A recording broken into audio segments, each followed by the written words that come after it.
Alors, nous commençons dans le livre d'Habakkuk, un prophète du Seigneur. Il est classé dans la catégorie en fait des prophètes mineurs du Seigneur. Habakkuk comporte trois chapitres que nous allons voir par la grâce de Dieu.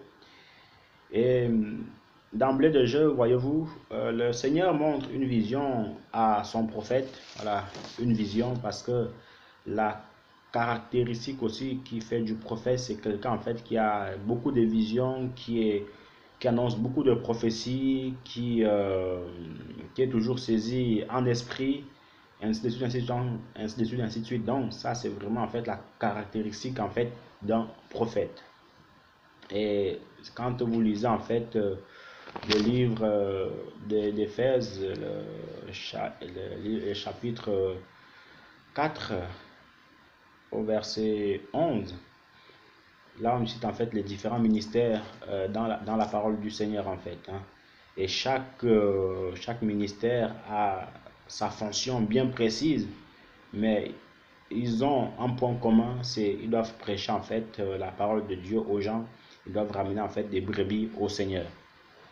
Donc voilà un peu. Donc en ce qui concerne ce livre du prophète Habakkuk, le Seigneur lui montre en fait une vision qui marche et qui est bientôt en fait à son terme. Comme il est écrit vraiment que, car c'est une prophétie dont le temps est déjà fixé. Si elle tarde, attarde-la, attends-la, ainsi de suite, ainsi de suite. Et ici, c'est une vision qui va s'accomplir. Et Dieu parle aussi de malheur contre les personnes qui faisaient boire du vin à leur prochain. Voilà, donc déjà, s'enivrer, c'est mauvais. Voilà, s'enivrer, c'est mauvais.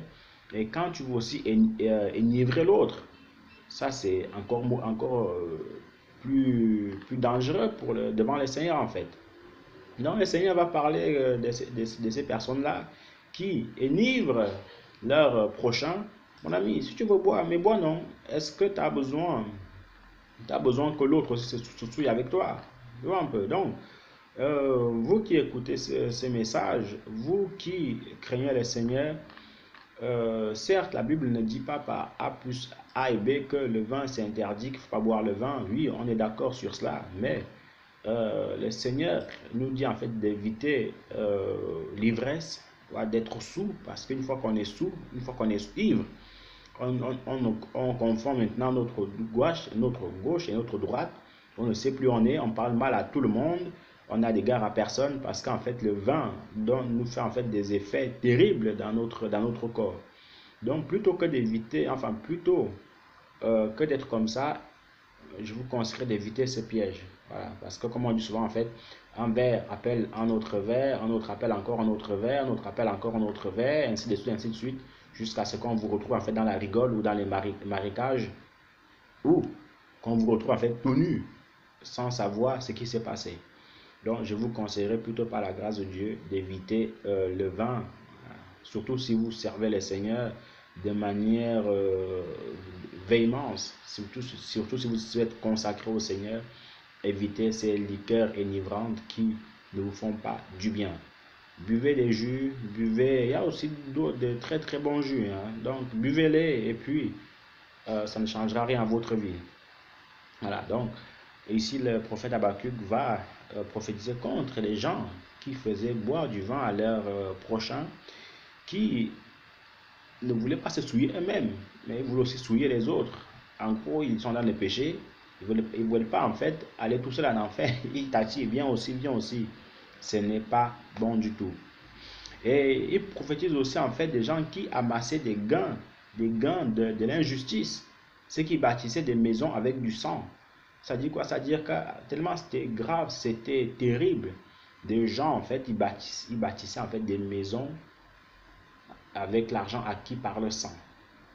Ils bâtissaient en fait des maisons avec les biens d'autrui. Mon ami, si tu veux bâtir ta maison, c'est bien, mais ne va pas prendre l'argent que tu as volé, ne prends l'argent que tu as estorqué ou que tu l'as en fait mal acquis pour bâtir, parce que tôt ou tard, ça va te rattraper.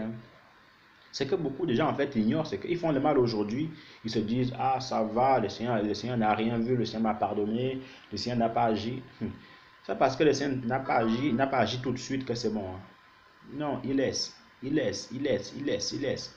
C'est pour te dire que quand sa colère va surgir, alors tu vas regretter de cela toute ta vie. Donc, faites les choses, faire des projets, c'est bien, c'est une très très bonne chose et j'encourage cela, mais faites des projets avec l'argent acquis de manière normale, avec les choses acquises de manière normale. Parce que si tu vas tuer un pauvre parce que tu veux te bâtir une maison, parce que tu veux je sais pas quoi, Dieu voit cela, hein, Dieu voit cela. Et il vaut mieux avoir affaire à un homme qu'avoir affaire à Dieu. Souvenez-vous de ce qui s'était passé avec David. Il va vouloir prendre la femme d'autrui, mais il va l'envoyer en guerre pour dire que non, le péché est effacé, ni vu ni connu, il n'y a que moi qui le sais. Non, ça c'est toi qui le sais, mais celui qui a créé l'oreille, n'entendrait-il pas les cris de la personne que tu as tuée? Celui qui a formé l'œil, ne verrait-il pas en fait ce mal-là que tu as manigancé? Et celui qui a créé le cœur, les pensées, n'entendrait-il pas ce que tu as dit? Donc faisons vraiment attention parce que parfois nous croyons faire du mal et on se dit que tout va bien, tranquille, la vie est belle. Non, non, la vie n'est pas belle, mon ami. La vie n'est pas belle. Tu payeras ce sang-là, tu le payeras tôt ou tard. Il n'y a qu'à voir l'exemple de Caïn quand j'avais tué son frère. Il croyait s'en avoir débarrassé, ni vu ni connu, personne n'était là. Et l'exemple de Moïse aussi. Mais le Seigneur les a rappelés à l'ordre, surtout le cas de Caïn. Le Seigneur lui a dit, j'entends le sang de ton frère qui crie sur la terre. J'entends, j'entends, j'entends, Dieu entend. Donc, faisons vraiment attention à cela, au gain que nous procurons. Est-ce que c'est de la bonne manière ou pas? Si c'est la bonne manière, gloire à Dieu, c'est la mauvaise manière. Arrêtons cela et demandons pardon à Dieu. Et à la fin aussi, le prophète, il finit par un beau verset, voilà, un beau verset où il dit, Dieu est ma force, il rend mes pieds semblables à ceux des biches et il me fait marcher sur mes lieux élevés. Donc c'est le Seigneur en fait qui nous donne la force, voyez-vous, le Seigneur nous donne la force pour tenir bon, le Seigneur nous donne la force pour faire son travail, le Seigneur en fait nous redonne cette vigueur-là pour continuer avec lui tout simplement. Ce qu'il faut faire, c'est de lui faire complètement et entièrement confiance et il sera toujours avec nous. Que Dieu vous bénisse abondamment.